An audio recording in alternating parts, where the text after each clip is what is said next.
At ngayon mga giliw naming tagapakinig, narito si Lola Sela sa kanyang pang-apat na kabanata ng kanyang kwento na pinamagatang Juan, dito sa ating dulang Mga Kwento ni Lola Sela.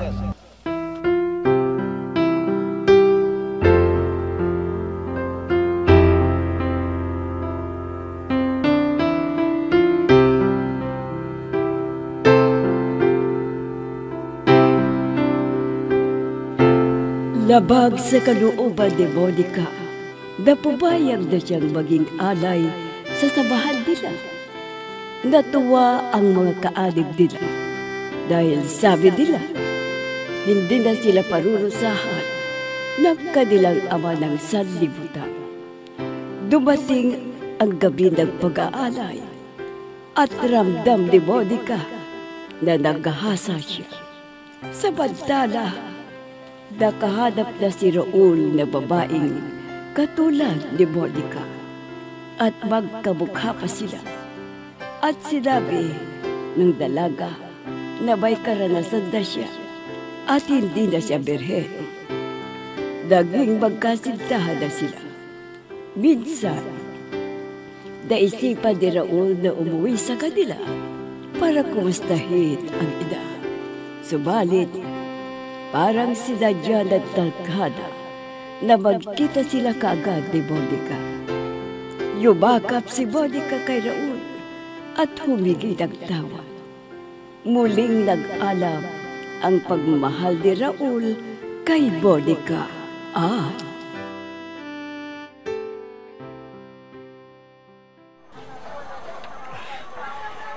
Kailangan mamaling ko muna ako para matuwa naman ang inay.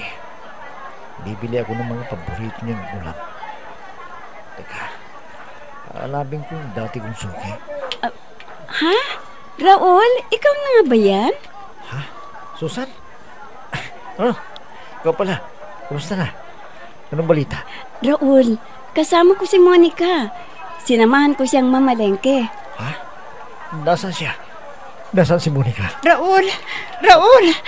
Raul! Monica! Oh, Monica! Raul! Monica! Patawarin mo sana ako. Nagkasala ko sa iyo. Alam ko kung gaano kita nasaktan. Monica, baka makita tayo ng asawa mo. Nagsinungaling ako sa iyo, Raul. Wala akong ibang kasintahan maliban sa iyo. Pero inialay ako sa ama ng sanlibutan. Kaya ito, nabuntis ako ng Diablo. Diablo? Anong ibig mong sabihin? Anong nangyari? Kinahasa ako ng demonyo, Raul. Kinahasa niya ako. Monica, mahal ko. Inuulit ko. Patawarin mo ako. Patawarin mo ako. Wala kang kasalanan sa akin, Monica. Wala. Ano man ang nangyari sa'yo? Hindi nagbago ang pagmamahal ko. Mahal na mahal pa rin kita, Monica. Mahal na mahal kita.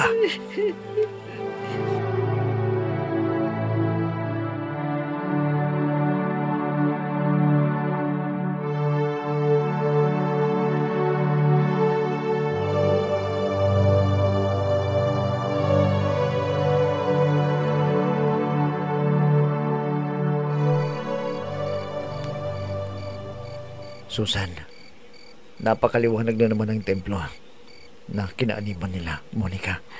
Oo, Raul. Palagay ko, isinilang na ni Monica ang anak ng tinatawag nilang ama ng sanlibutan. Sabi sa akin ni Monica, hindi raw anak ng ama ng sanlibutan yun, kundi anak daw ng Diablo. Nasabi na rin niya sa akin yan, Raul. Hindi raw totoong anak yun ng ama, kundi anak ng gumahasa sa kanya. Sinong gumahasa sa kanya? Ang kwento sa akin, kahit tinakpan daw ang mata niya sa gabing yun, alam niya kung sinong gumahasa sa kanya. Pero ayaw pa rin sabihin kung sino. Kailangang malaman ko kung sino ang gumahasa sa kanya. Sisingilin ko siya, Susan. ginahasa niya ang babaeng pinakamamahal ko. Maraming tagasunod ang pinuno na yon. Dumarami sila dahil marami silang nakikitang kababalaghan na ayon sa pinuno raw nila ay kagagawan ng ama ng sanlibutan dahil nagagalit sa kanila. Ang pagkakaalam ko, niloko lang niya yung mga tao. Kailangan na obserbahan ang pinuno nila. Paano mo oobserbahan? Ang daming tauhan ang nakapaligid sa kanya. Itinuturing siyang hari. Alagad daw siya ng ama ng sanlibutan. Ano man daw ang sasabihin niya sa ama, ay paniwalaan siya. At mapaparusahan daw ang sinumang gusto niyang paparusahan. Susan, niloloko lang siya ng taong yun. Di bale, nandito na ako. Mamanmanan ko ang pinuno nila at hanapin ko kung sino ang gumahasa kay Monica at pagbabayarin ko ng mahal. Mag-ingat ka, Raul. Baka mapahamak ka. Hindi ordinaryong tao si Don Angelo. Angelo ba ang pangalan ng kanilang pinuno? Oo, Raul. Ayon sa mga kilala kong kaanib nila, parang may kapangyarihan din ang pinuno nila. Kahit sino raw sa tauhan niya ang gusto niyang paparusahan, ay mangyayari raw kaagad. Kaya takot silang lumabag sa mga utos niya. Kaya kung ako ang tatanungin mo, mas mabuti nang tumahimik ka na lang.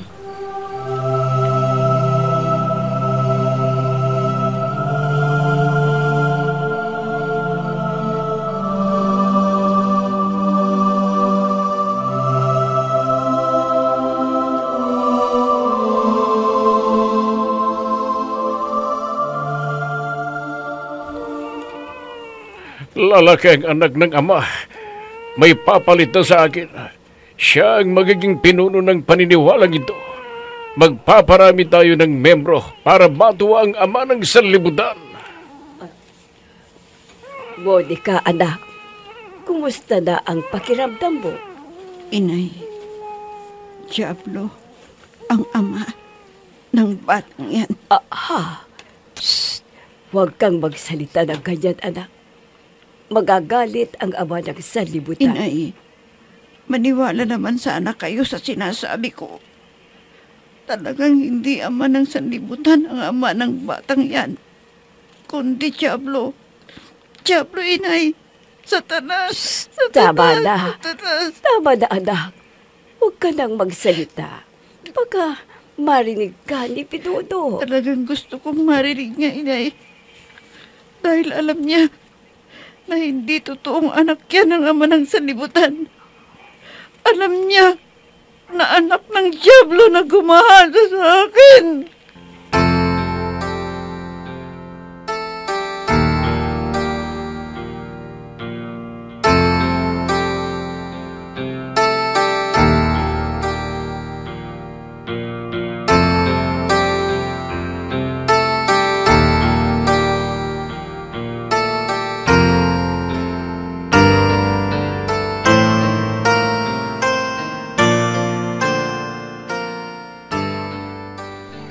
Raul, anak, aalis ka ba? Opo, Inay. May mamanmanan lang po ako. Gusto ko lang makumpirma kung totoo yung hinala ko. Hinalang, ano anak? Inay, duda ako sa pinuno nila sa templo ng samang yun. Nagpaparami sila ng miyembro. Anak, maraming naniniwala sa kanya. Kung minsan parang naniniwala na rin ako. Dahil nararamdaman ko ang sinasabi nilang pagpaparusa ng Panginoon nila, tulad ng lindol. At parang may naririnig silang sumasabog na bulkan. Inay, ang mga nararamdaman ninyong yan at dito lang nangyayari. Pero sa ibang lugar ay hindi. Kaya nga ako nagdududa, Inay. Kaya magmamalman ako. Kailangang malaman natin kung sino talaga ang pinuno nilang yon.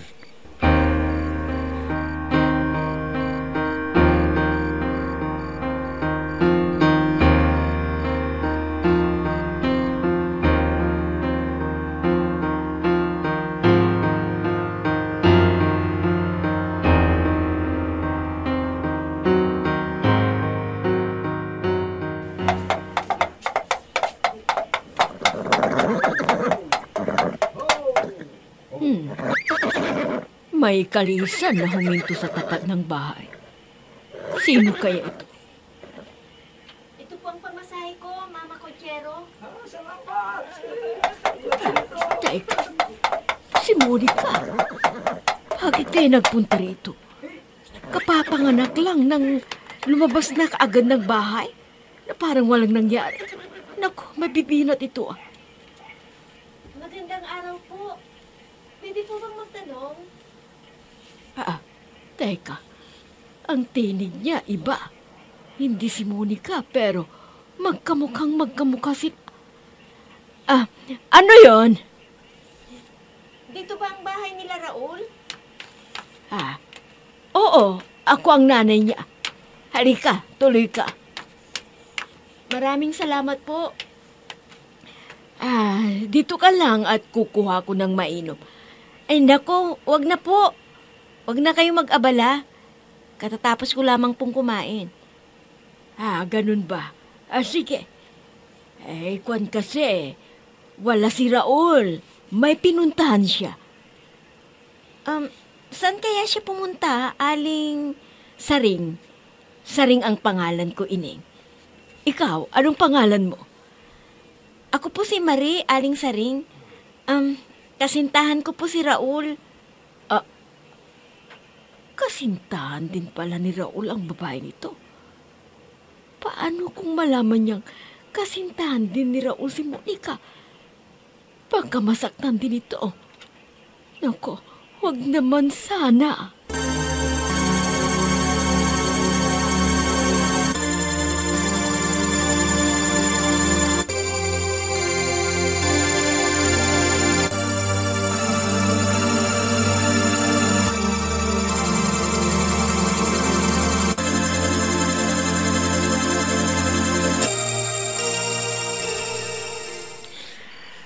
Gabi na.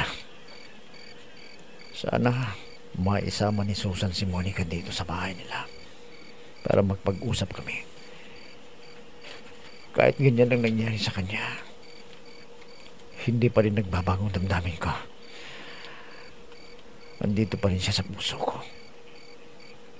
Mahal na mahal ko siya talaga. Raul, nandito na si Monica. Nandiyan na si Monica. Salamat at pumayag na sumama kay Susan. Raul. Monica, salamat at sumama ka kay Susan. Akala ko hindi ka sisipot. Mahal kita, Raul. At ayaw kong masaktan ka muli. Alam ko mahal na mahal mo ako.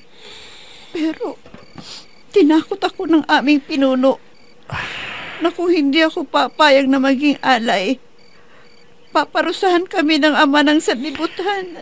Yan ang dahilan kung bakit kita pinasundo kay Susan. Dahil may mga bagay akong gustong malinawan tungkol sa inaniban ninyong bagong paniniwala. Ang inay ang nanghikayat sa akin na umanib sa kanila. At gusto ko nang makawala, Raul. Kaya tulungan mo sana ako. Ilayo mo ako sa kanila.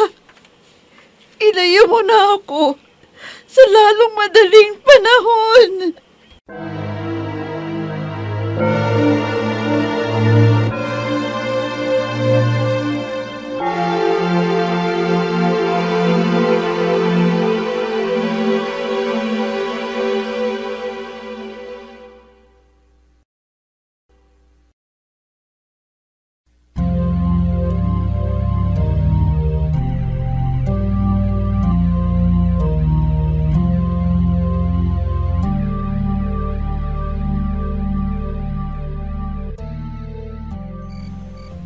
Anong sinabi ninyo?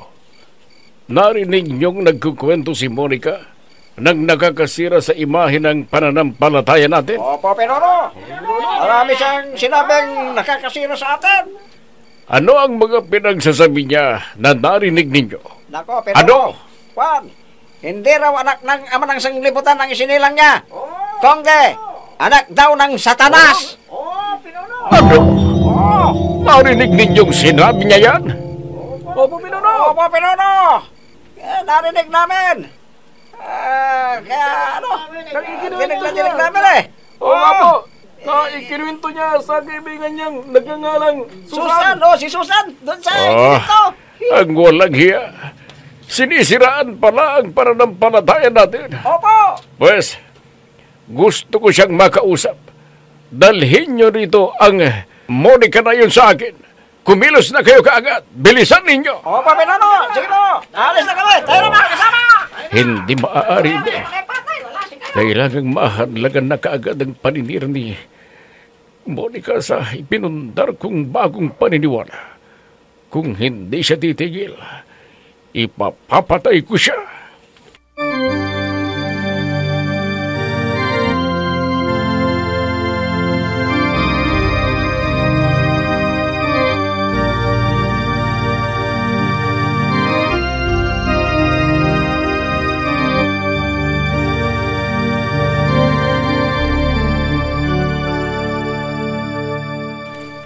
Gabi na, wala pa dito si Monica. Buti na lang at tulog na tulog pa rin itong anak niya. Saan kayo nagpunta, babaeng yun? Bakit gabi na wala pa siya? Baka magalit si Pinodo kung malaman niyang wala siya rito. Nasaan si Monica? Aling Sisa? Nasaan siya? Juan, hindi ko sasabihin wala siya rito. Juan, natutulog na siya. Bakit? Pinapatawag siya ni Pinuno dahil gusto raw siyang makausap. Kaya gisingin niyo siya. At sumama sa amin. Juan, kasi... Mga kasama, pasukin natin ang kwarto. Sama natin siya kay Pinuno. Anak ko, matatabakan ninyo ang bata. Wala dito si Monica. Nasaan siya, Aling Sisa? Nasaan si Monica? Juan, may pinuntahan siya sandali. Paparating na yun. Wala pa siya rito ha. Umalis. Halina kayo mga kasama. Bumalik na tayo kay Pinuno. Sabihin natin, wala si Monica dito. Tara! Naku, patay. Sasabihin na nila kay Pinuno na wala rito si Monica. Sigurado magagalit siya. Ano kaya ang gagawin ko ngayon? Ano?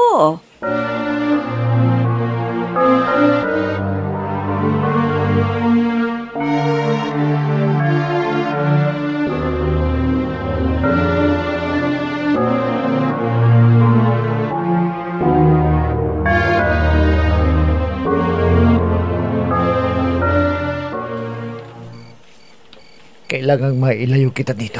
Pero Raul, paano yung bata? Isama natin. Kaya bumalik ka doon, kunin mo yung bata. Tumakas tayo. Doon tayo magkikita. Sa istasyon ng tren. Bukas ng madaling araw. Sige Raul, salamat ha. Hindi ka pa rin nagbabago sa akin. Ikaw pa rin yung Raul na nakilala ko. Akala ko, magbabago ka na dahil nasaktan kita. Hindi, Monica. Kahit ano pong nang mangyari, mamahalin pa rin kita. Raul! Monica! Susan! Bakit? Anong balita? Malapit na ako sa bahay niyo para sabihin sana sa nanay mo na nandito ko sa bahay. Pero bago ako makarating, napansin ko ang mga tauhan ng pinuno ng templo. Nagtago ako kaagad at narinig ko ang pinag-usapan nila. Ha? Anong pinag-usapan nila? Nanganganib ang kaligtasan ni Monica, Raul. Kinakabahan ako eh. Bakit? Ano bang sinabi ng mga tauhan ng pinuno, Susan? Ano?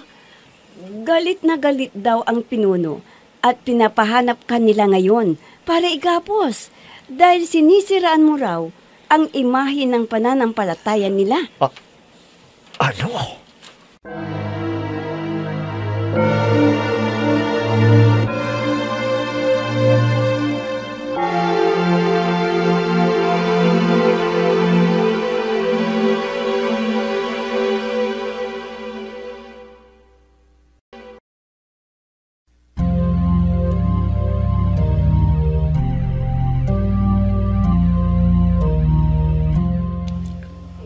Ano kaya ang gagawin ni Raul sa pagkakataong yun? Mga giliw naming tagapakinig, abangan ang susunod na kabanata ng ating kwento na pinamagatang Huwad dito sa ating dulang. Mga kwento ni Lola Sela. Mga nagbigay buhay sa ating dula: Mayra Abrihal Narnola, Susan Malignem, Ami Diaz, Oscar Ora, Robert D. Guzman, Jun Cabato, Eva Alcoreza. Technical Supervision at Musika, Oscar Ora. Nilapatan ng tunog, Robert D. Guzman. Sa panulat at direksyon, Amos Iglesias. Mga kwento ni Lola Sela. Inihahandog ng IFRI Recording Studio para sa pambansang radyo ng Pilipinas, Bombo Radio, Philippines.